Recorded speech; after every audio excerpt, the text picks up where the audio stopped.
evening, Graham Rawlins with News Geelong. The emerging nation of Timor-Leste faces many social, economic, political and cultural challenges since gaining independence in 2002, including the important world of education.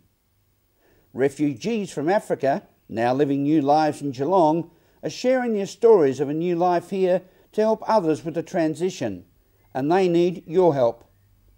And later in the program, our new member of the News Geelong team, Mitch Scoop Cleary, will update us with the latest in sport, and scintillating Sophie Miller will give us the 6-day weather forecast for Geelong and the Surf Coast.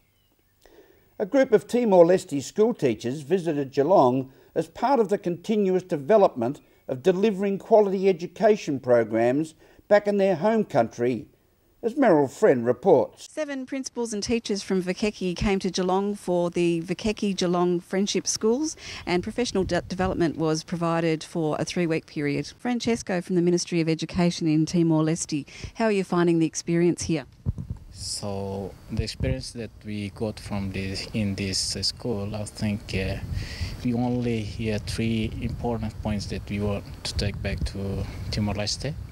So the first is patience, and the second one is unity, and the third one is discipline. This is very important for us, and we will take back to Timor-Leste. What we do at our school is the first. I want to tell you about my school.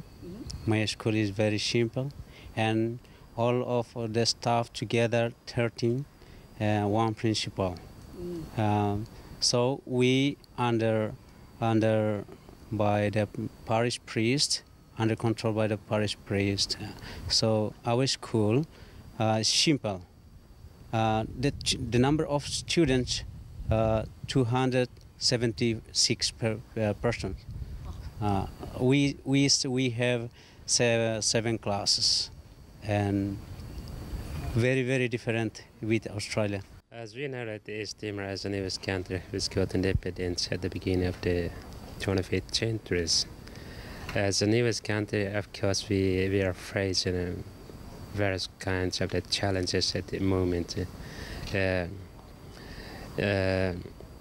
especially in the education area.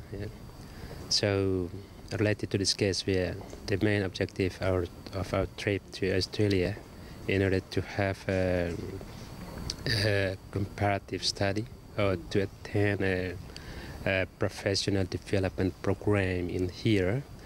So we strongly hope that during we spend our time here, we'll get something that new for us, and we'll take it back to East Timor. Yeah, we'll implement it step by step in order to develop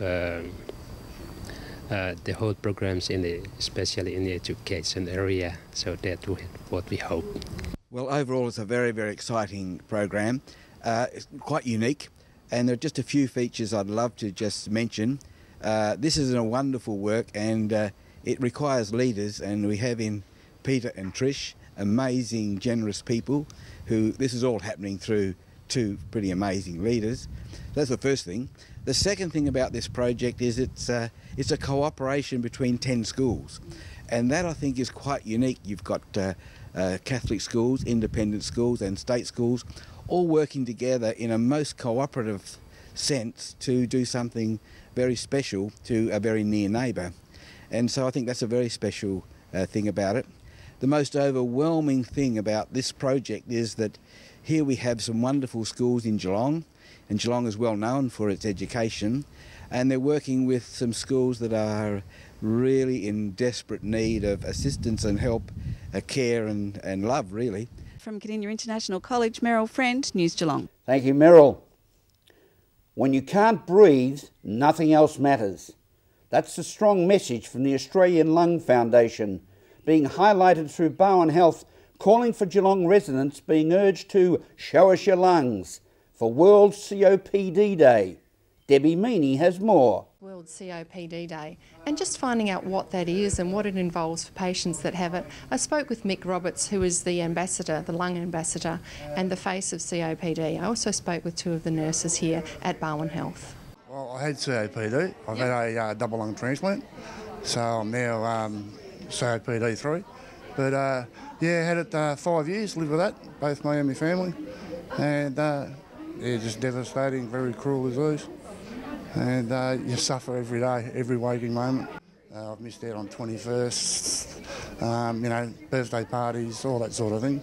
They say they understand, but you can see the upset and disappointment on their face. But that's part of having the disease. We've all got to, unfortunately, deal with it together. Well, it's known as chronic obstructive pulmonary disease, and it can encompass all chronic asthma patients, bronchitis patients and bronchiectasis patients. And the main reason for, the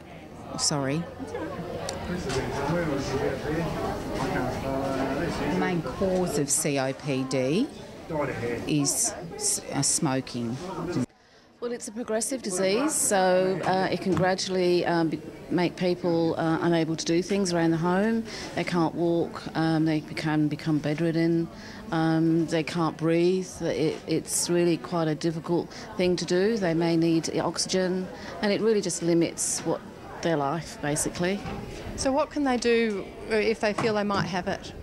Well, they can go to the GP and get a checkup, and there's a little test that they can do. It's called a Pt1. They can get chest x-rays done, and quite often that can show up that there's an issue, and sometimes they can need to see a consultant. At COPD Day at Barwon Health, this is Debbie Meaney for News Geelong. Thank you, Debbie. Bonsai is the art of growing dwarfed, ornamentally shaped trees or shrubs in small shallow pots or trays.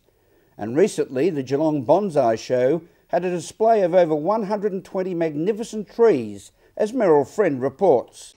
We're here at the Masonic Hall in Belmont, where the Geelong Bonsai Club has had a very special weekend telling everybody about their plants and helping them keep them in their fine form.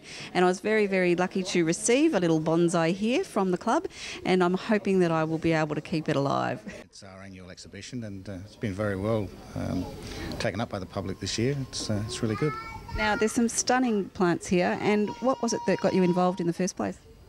I think I've always enjoyed an interest in things Japanese, and the natural thing was to take it through to bonsai. And what sort of collection have you got yourself? Quite a varied collection. You know, it's the old story, try one of everything and see what you like, so quite a few, yes. Show manager here today. Now, what is it about bonsais that has captured your interest? Oh, about 36 years ago, I was living in South Gippsland, and we went to the garden show at the exhibition building when it was only in the building only, not outside.